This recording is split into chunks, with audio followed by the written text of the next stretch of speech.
Hello friends, it's Miss Holmes again coming to you from room C2, home of the cutest little class in town, my kindergarten classroom here at Jack London Elementary. And I'm really excited to be sharing another Jory, John, and Pete Oswald book with you today. This one's titled The Couch Potato. And I think you're going to kind of get an idea where this is going. It's a great lesson to students, especially today with all the video games and all the screen time, all the phones and iPads. It's just a nice little reminder for all of us, not just kids. So sit back and enjoy The Couch Potato.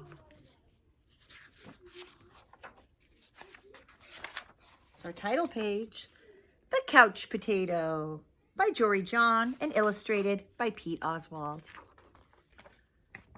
I am a potato, not a small potato like my brother, not a sweet potato like my mother. I love this. Not a mashed potato like my Uncle Stu. There's the mashed potatoes there, Uncle Stu. I am a couch potato. Oh yeah, it's true. My favorite place to slouch is on the couch. I spend all my free time sitting in this exact spot.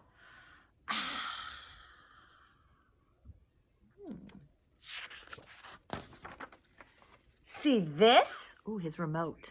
And this, his yo-yo. And this, his gaming controller. And one of these, paddleball. Oh, and those, yeah, your headphones. And this, popcorn. Oh, and that. Oh, even a hat for his juice. And these, his bunny slippers.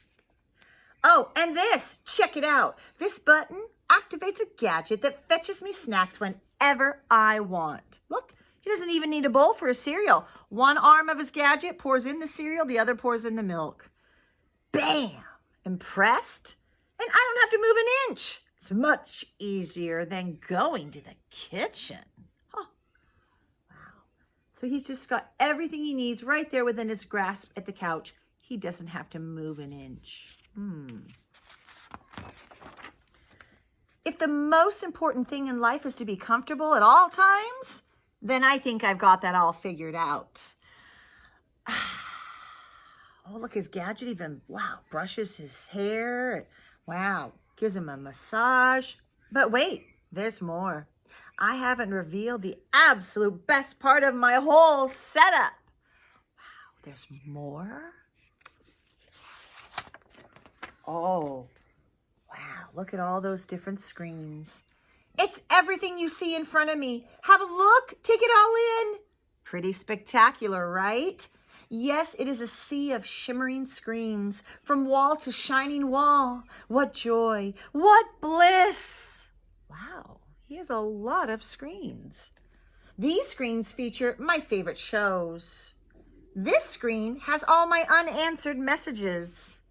These screens are where I play my video games. Wow. Oh, and this screen is a live stream of my friend, my best spud for life. Oh.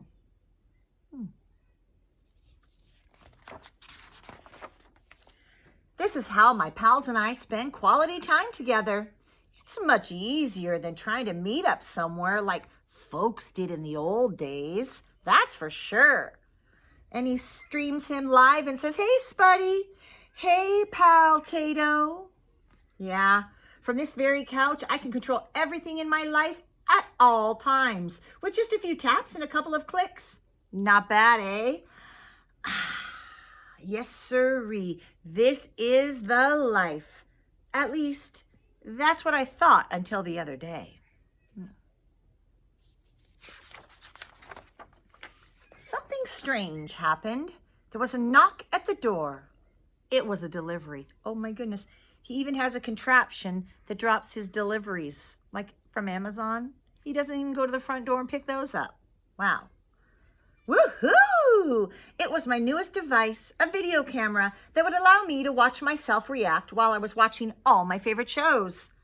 All I had to do was plug it in and my kingdom would be complete. But suddenly, bzzzt. Oh, because look at all those plugs, yeah? When you have a lot of electronics, you need a lot of plugs to charge them. Everything went dark. Look out! Coming through! Whoops! Oof! Ow!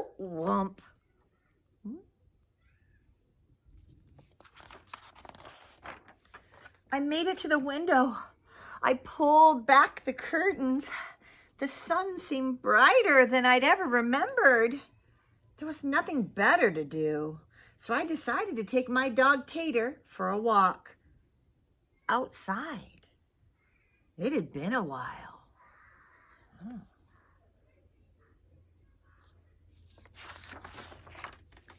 Everything was so vivid, like a high-resolution 156-inch curved screen, but even more realistic. Something smelled fresh.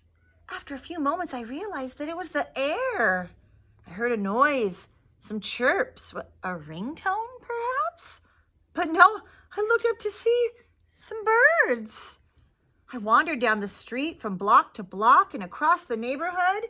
Eventually, I found a park with a hill. There was a massive tree on top. It looked like a desktop background, only it was real. Neat. I leaned against the tree.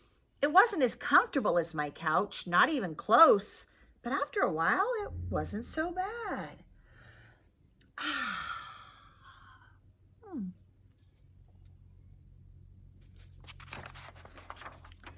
Any worries about the power outage and what I might be missing drifted away.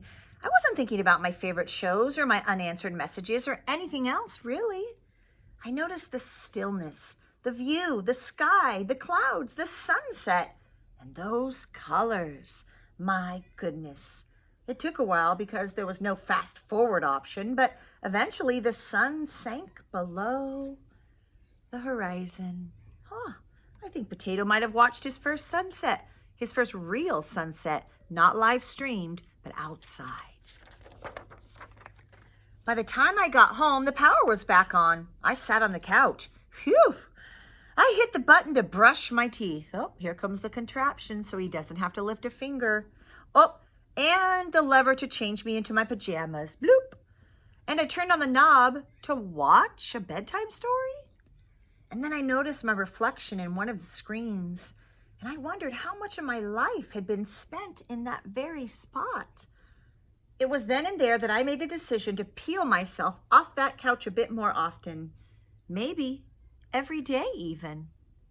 Good idea. And so that's what I've done.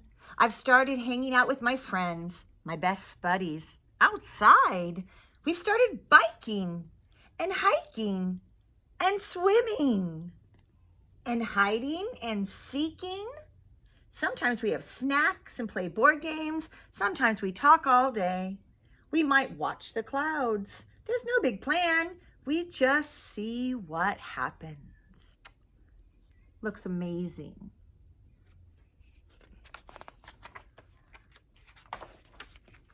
It makes me wonder, what if I don't always need to be totally comfortable? What if I'm happier when I have a better balance between my gadgets and the world outside? I am an amusing potato. I am a smart potato. I am a kind potato. I'm an entertaining potato. And I'm a sit on a hill and watch the sunset potato. All very cool things to do, friends. Yes, there's a great big world out there, and I want to be part of it in person, for sure. But don't get me wrong, at the end of a long day, after I've run and played and talked and laughed with my friends, I still think it's awfully nice to slouch on the couch.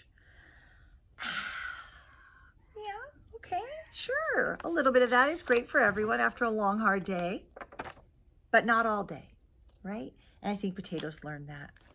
It's okay to be a couch potato sometimes, just for a little bit. Otherwise, get out there, have fun, meet your friends in person, bike, hike, see things, sunsets, take your dog for a walk, go on boats, swim, enjoy the real world, friends. And I think that's the lesson the couch potato learned. Hope you enjoyed that. Thanks for listening to the book with me today.